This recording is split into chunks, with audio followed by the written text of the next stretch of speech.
Oh, aku kon. Sampeyan bawa. Terus sing engko aku tak sing ngendang. Sing nembang sampean njaluk slendro apa pelok? Manuk. Manut. Kok manuk lho Mas. Manut. Pelok ya, pelok. Pelok Mbah Tarkun. Kepo ya enek lho dalang kok dikongkon sinden nek ora awakmu gitu. Ya kan saling membantu toh. Ya tapi kan ngene iki nek sing wani kan nggur sampean. Jajal bawanono Mas umpama ngono Sinta Mbak Enggar apa wani? Bawa sing bawa sampean Mas ora wani to. Sing wani nak nggur sampean kaya ngene gematiku lho, mosok jebuk curigai karo masa laluku ya. Sing mantan ning semasa wis sapa ngono. Tapi Ben VC mesti bahas mantane nyapa? Kapan ndak tahu ya ndak pernah ya aku. Kok iso bahas? Sumpah. Ora nate. Wis ora sak sumpah-sumpah didelok penonton oke semene. Oh iya. Apa ya pelak? Ndang bar nyanyi bar. Waduh. Tak mut. Bathukmu, bathuk. Pelak.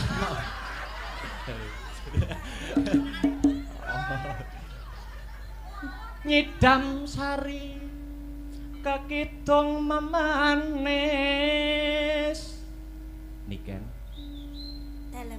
Aku ning kene iki sebagai apa? Dalang. Dalang itu menggerakkan apa? Wayang. Apa bedanya wayang dengan Niken Salindri? Kalau wayang itu kan gepeng, kalau Niken kan enggak. Oh, bukan gitu. Lah apa? Kalau wayang itu semakin lama itu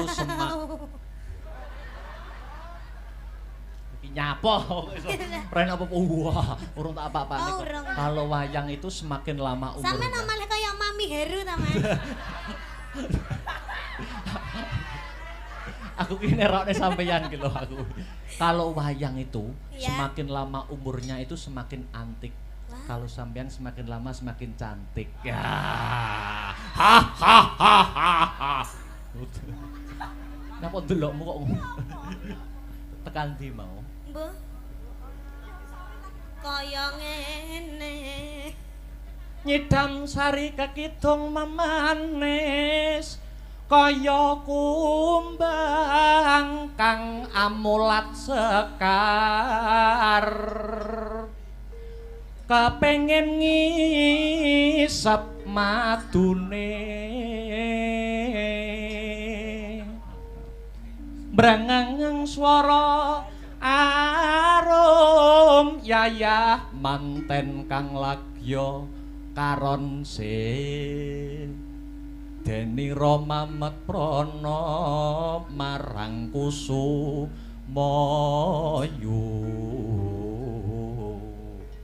sedalutan bisa nendra karo mlaku ben suasanane panggunge ben urip.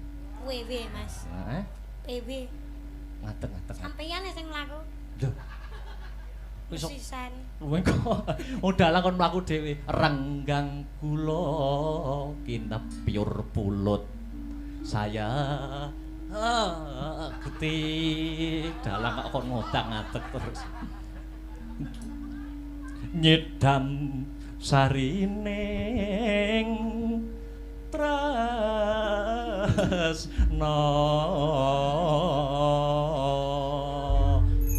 mlakune jak nginang ngene kaya mentok.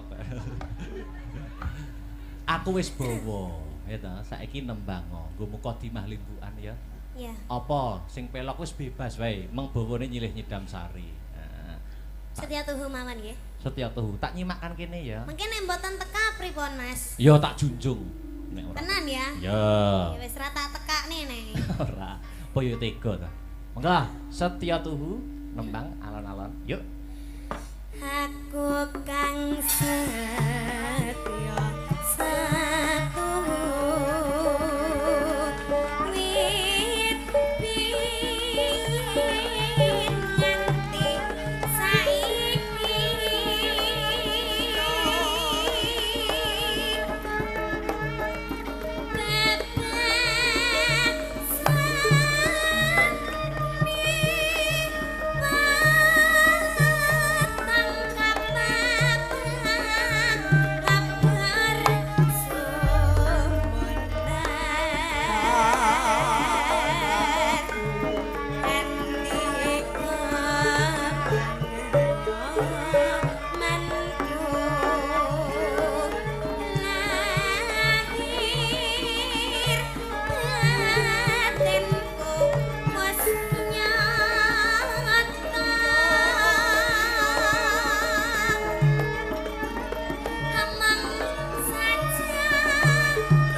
koyok ngene kok ora tekan iki lho.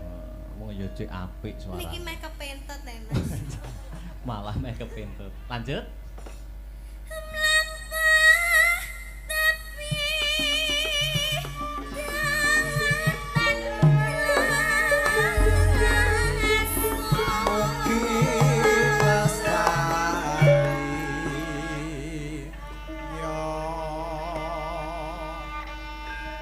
Ya.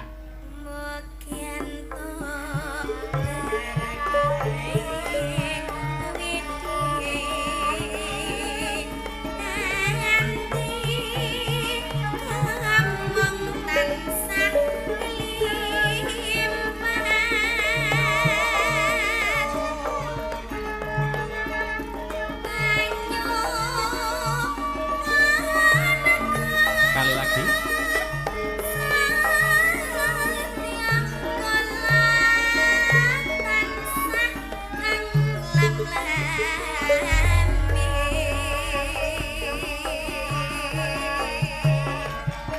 Selamat ulang tahun SMA Negeri 1 Nganjuk ke-43. Mugi-mugi kedepanipun tansah pinayungan Gusti berprestasi muridipun ginanjar kesehatan, keselamatan karahayon, kawilujengan. Setya tuhu katur dumateng keluarga besar SMA Negeri 1 Nganjuk.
Dik Niken, niki nggih kuwatah sing memonitor lumantar YouTube nganti tembus 10.000.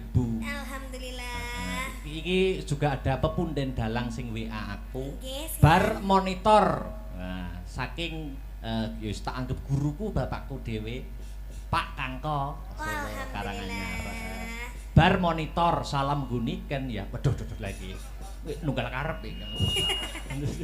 Nggih, Pak, anderek ajar, matur nuwun pangestunipun ingkang kula suwun. Lanjut.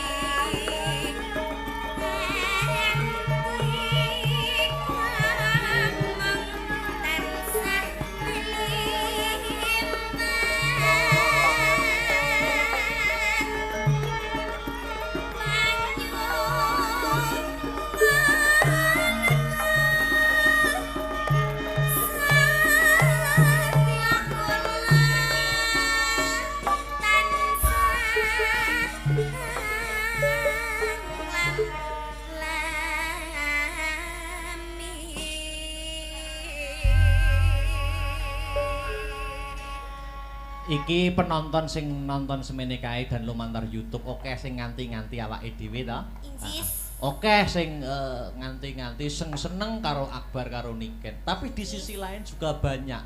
Mula sampean mau padu aja nganti kegawa kebrongot karo emosi. Mergo nek dhewe nek apa-apane iki sing keplok ki ya akeh. Lho arak apa to? Nah, tapi yang namanya hubungan itu pasti ada tukar padunya loh, Mas. Oh ya, minangka bumbune ngono ya. Heeh, nek aku gak nesu berarti kan aku gak sayang sama kamu. Kamu mau toh gak tak Gak tak nesoni gitu terus aku duyem ae gitu Oh. mau. Ya enggak mau. Nek mau toh. ya ndak apa-apa. Ini ada apa itu dari penggemar nggih? Oh, Agni Lover. Waduh, ada. Ini lovers. Iya. Anu Apa Mas ya itu? dibawakan ke atas Mas Karis. Ada ucapannya itu. Iya itu. Wah, itu buket seperti itu. Wah. Lah. Gede men. Oh, bajiret tak nek koke lho. Loh kan ini Nita sama bakul kok toh, Oh Mas. iya, heeh. Oh, ki anak apane iki? Wow. Wah, dhewe kon badmintonan iki ketoke. Oh, koyo ngene. Lho.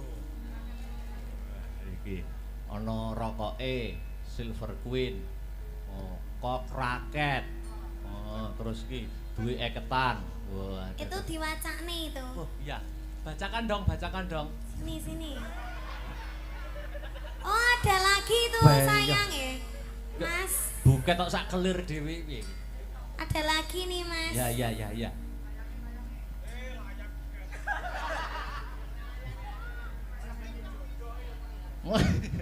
Apa tadi? Ya. Oh, ya, siap. Ini Mas Akbar ditampar dulu. Lo dimbruk nih. Ini ada ini. Dibaca. Kamu kemarin punya hutang sama aku toh ini tape ini. Wis to gawanen nek duwite gawanen. Calone kan ya dhuwitku ya dhuwitmu. Kecuali nek rokok ki nak nggo aku, sampean kan gak Lah ya ngerokok. gak apa-apa toh tak ge aku toh. Rokoknya sampean kan beda, ya dibaca ya, heeh. Yo, Ini panjang ini. Iya, panjang no, heeh. Teruntuk Bakul Kok dan Mbak Nita. Bakul kok. Sami yang Bakul Kok jenenge. Iya. Terus Semoga kalian bisa seperti Kok dan Raket yang tidak bisa terpisahkan, selalu sejalan dan satu tujuan.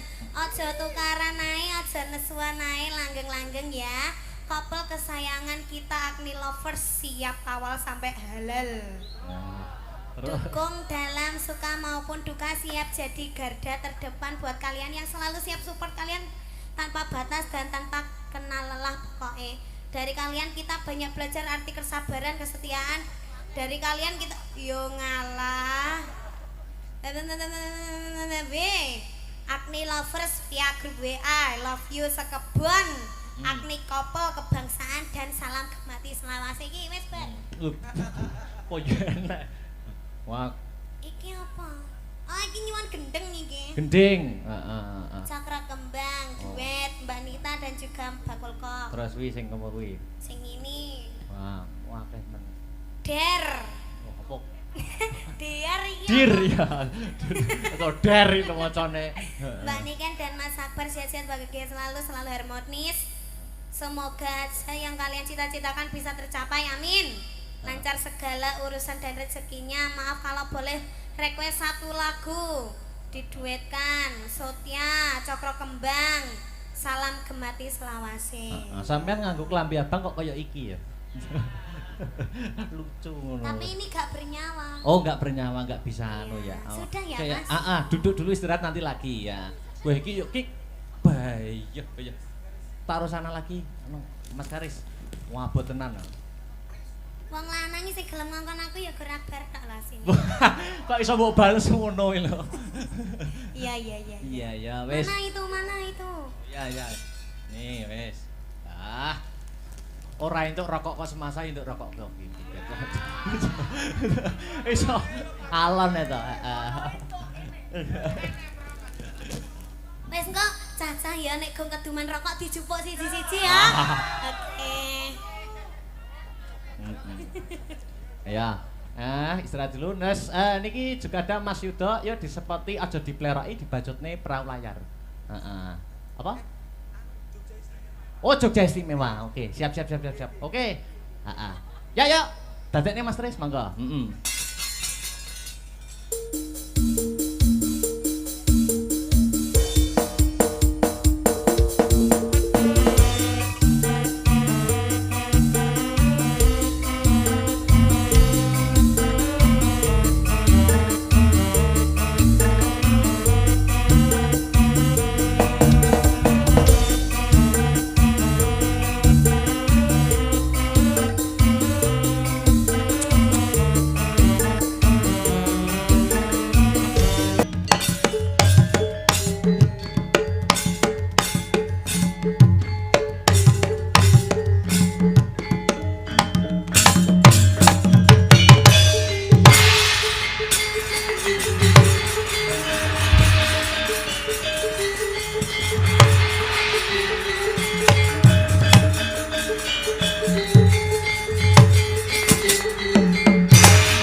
uga hakikat manjing rasane uga hakikat manjing rasane ya Rasulullah salamun alaik ya Rabbi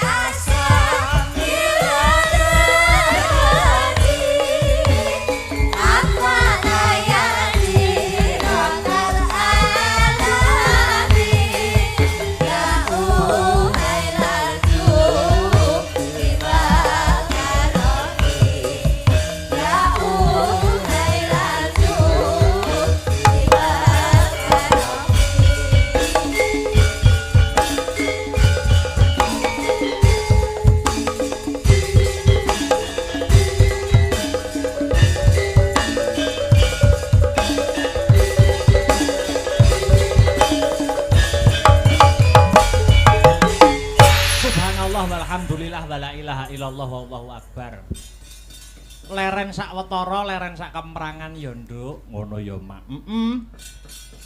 Mengko perkara lakon Petruk dadi kiai bisa disambung sak rampunge limbukan. Oh ngono. Heeh. Ning sing luwih wigati, aku Kang Sarta kowe ngaturke ya ta, apa perlune, apa wose awake dhewe tinimbalan marak mangarsa ana ing kene. Ngono. Heeh. Ning sadurunge omong sing akeh-akeh, heeh. Kang angka sepisan ora lali ngunjukke rasa puja lan puji syukur, heeh. Konjuk marang Gusti Allah Subhanahu wa taala, Tuhan yang Maha Esa yang widiwasa, heeh. Sing wis malimbarke keberkahan, ya ta? Wujude kesehatan, becik kesehatan lahir, becik kesehatan lahir Kang Sarta batin. Oh ngono. Heeh, mokal tanpa nikmating pangeran, Nduk. Aku Kang Sarta anakku Limbuk bisa sowan lek-lekan tirakatan bareng mapan ana ing kene. Oh ngono ya, Mak. Iya. Iya ya yang iya. Kok suasanane katon gayeng gumarenggeng rame gumiak. Iki mengeti adicara apa? Iki ya kuwi tidak lain dan tidak bukan. Heeh. Ya kuwi mengeti adicara Des Natalis, program tahunan, acara rutin tahunan. Heeh. HUT hari ulang tahun SMA Negeri 1, ya ta? SMA Negeri 1 Nganjuk kang wis mencapai umur 43 tahun. Oh ngono. 43 tahun. Heeh. 43. Heeh. Angkane 4 karo 3. 4 karo 3. 4 karo 3 iki dijumplah 7. Oh 7. Heeh. Muga-muga SMA Negeri 1 sak rampunge wayangan antuk pitulunganing Gusti. Oh, ngono ya, Mak. Iya ya, Mak. Heeh. Heeh. Iya ya ngestokake dawuhmu. Uga ngaturke panuwun kang tanpa pepindhan. Heeh. Terima kasih yang sangat banyak. Heeh. Kunjuk marang sapa bae. Khususan ya kuwi marang ingkang winengku kinurmatan pepunden kula, heeh, ingkang winengku kinurmatan Bapak Kepala Sekolah. Oh ngono, Pak Asop, heeh. Kang selaku dadi kepala sekolah lan sedaya Bapak Ibu guru ingkang boten saged kula sebataken setunggal boko setunggal. Oh ngono, heeh, sembah sungkem kula katur Pak Bu. Ngono ya, Mak. Heeh, iki dadi reuni aku dolan rene ngiras-ngiras paring lelipur wayangan ulang tahun ning uga aku sungkem karo Bapak Ibu guru merga Akbar ngrumangsani kene iki alma materku. Wah, iya. Iya ya, Mak, iya. Dadi ngrumangsani wis tak akoni no. Oh iya.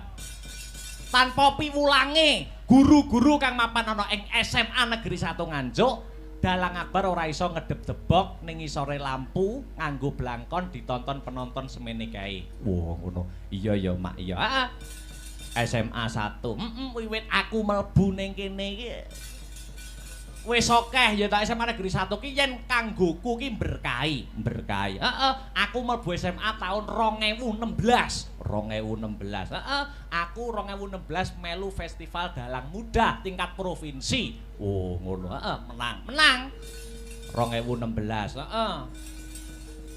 Kuwi kelas 1, kelas 2 SMA tahun 2000 pira kuwi berarti 2016 17. 17 ki melu lomba Kang Mas Mbak Yu nek ora kleru biyen. Oh ngono. Heeh, entuk nominasi Kang Mas Persahabatan. Nganti 2018 arep lulus, ya ta? Aku munggah ya kuwi mewakili Provinsi Jawa Timur, ya kuwi dalang muda tingkat nasional nganti entuk dalang mumpuni. Oh, tahun 2018. Jadi selama 3 tahun ki barokai kebak barokah tenan. Oh iya, iya ya Mak iya. Mergo aku ngrumangsani no, ngrumangsani piye? Bakat utawa basic, passion, ya. Para murid-murid kang ana ing SMA Negeri 1 Nganjuk ki karo bapak ibu guru diajangi jembar. Diajangi jembar. Jadi bukan hanya ya pendidikan yang sifatnya akademis, namun pendidikan yang non akademis, basic-basic yang lain uga diajangi jembar. Oh, ngono. Kelawan SMA Negeri 1 Nganjuk. Iya, iya ya Mak iya. Wayangan tiap tahun, program rutinan. Wah iya.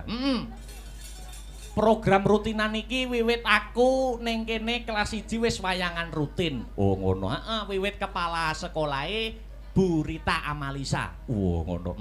Terus diteruskan Pak Asop.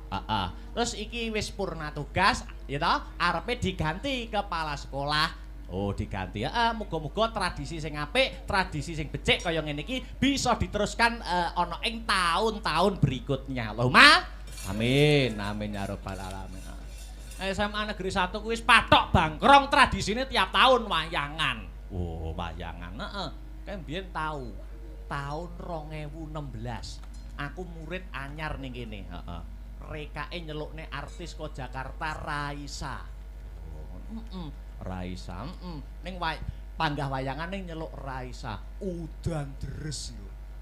Oh, udan deres. Gedung Juang, heeh. Biyen guru kene ana sing asmane Pak Aris, guru bahasa Inggris. Mbok cek mulang ora? Oh iya. Tasih nggih.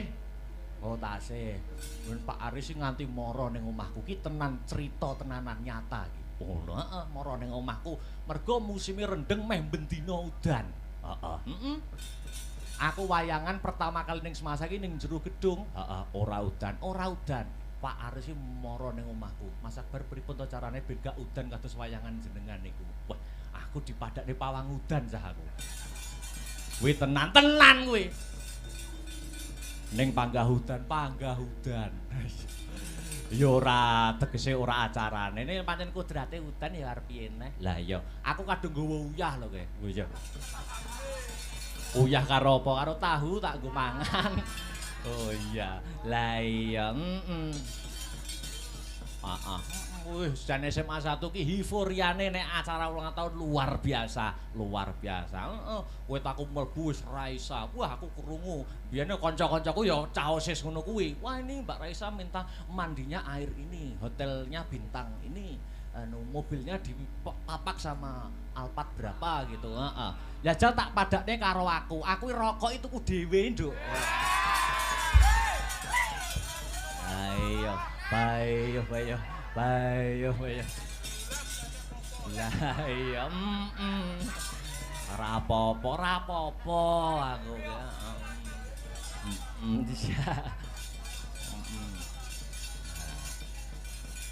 Saiki diteruske Pak Asop Burita Leren, Pak Asop. Iki Pak Asop, terus iki ya wis arepe purna tugas. Oh ngono. Wah, jan ngeling-eling jaman SMA. Iya. Aku ki jane rapati pinter wong ora tau ranking biyen. Ngono, ora tau. Ya wis nggur waton gatho sregep mlebu ngono wae. Oh ngono. Kira-kira tanggapan bengine dispen kuwi jam 8 wis metu sik aku. Wis metu sik wis. Nek biyen zamane kepala sekolahe Buritae kenceng-kencenge wong.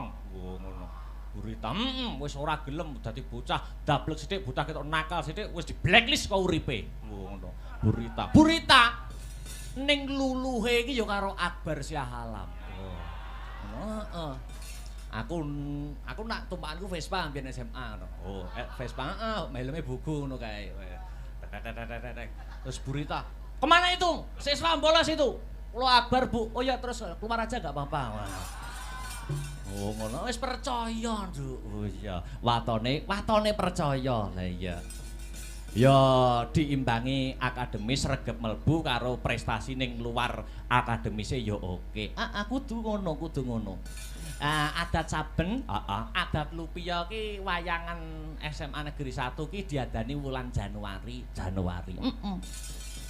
Ning iki dijokke ning Desember, pamriya merga iki ya purna tugase Pak Aso ben menangi wayangan neh. Oh ngono. Iya luar biasa, luar biasa. Dadi iki 2023 wayangan ping pindho biasane Januari iki wingi Januari iki Desember. Oh ngono dijokne ora masalah. Iya luar biasa.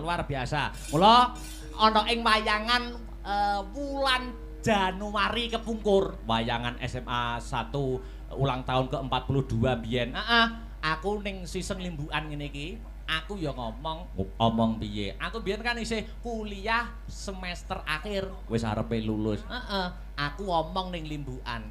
Bapak Ibu guru kula nyuwun cekelen omongane Akbar Salam. Aku nek wayangan ning semasa kene meneh taun ngarep kok urung entuk gelar SSN kula suwek rai kula. Oh ngono. Nyatane iki wong lanang iki sing cekel tembunge. Oh ngono. Latih pakarti nyawiji. Nyatane wayangan ning kene neh wis entuk gelar SSN. Apa kuwi? Sarjana Syaitoni Rajim. Sarjana seni IPK 390 ora elok. Iya. Sombong dulu dong, Bos. Iya. Luar biasa. Petang tahun renek, Nduk. Oh iya. Iya luar biasa. Mula iki awake dhewe melu paring lelipur. SMA 1 3 tahun, kuliah petang tahun wis dilewati. Wis kari ngembangke usaha-usaha. Wayangan-wayangan. Candak gawean sing maton. Iya, candak gawean sing maton nek wis entuk gawean terus rabi. Aja kesusu rabi sik ora, Cuk. Wong rabi ketoke penak ning rekoso. Oh, apa ya? Rabi iki ketoke penak ratu sedina sewengi. Ning diesel rabi ke mati, ndas wis mulai mumet. Oh, ngono. Disitulah kehidupan sejatinya dimulai. Wah. Rabi. Lah iya. Ketoke rabi penak ning ngono kuwi godane saya gedhe. Oh, ngono ya, Mak. Mula ora ana salahe awake dhewe ndongakne murid-murid kang isih sekolah menempuh ilmu kang mapan ana ing SMA Negeri 1 kete. Ya kuwi muga-muga selalu berprestasi. Ternyatane ya ngrumangsani lah. Pokoke murid-murid kene ngrumangsani disekolahke karo wong tuane. Wong tua nek nyambut gawe ketekuk ringkel sirah dinggo sikil dinggo sirah, awan dinggo bengi dinggo awan. Mula kudu dimanfaatkan kanthi bener becik. Oh ngono. Mergo wong tua urip ning alam donya iki kuwat duwe kewajiban werna 3 manut agama Islam. Apa kuwi? Siji jenengne anak kanthi jeneng sing apik. Oh ngono. Jenenge kudu apik. Kaya aku Akbar, ya toh. Kuwi apik, dikudang bapak ibuku dadi wong gedhe. Oh ngono, senajan awake kuru. Oh iya. Kewajibane wong tuwa siji jenengne anak kanthi jeneng sing becik. Oh ngono. Aja kaya tanggaku. Tanggamu sapa? Lekno sopir kol. Oh ngono. Jenengne anake sapa? Mosok enek kok anak dijenengne Kacuk Hirnawa apa enek? Jenenge elek. Terus guri omah sapa? Bu Endang. Ono, Bu Endang ki anake jenenge sapa? Anake metu wedok dijenengne sapa? Nunu Ndrati wae apik. Oh, ngono. Ora apik.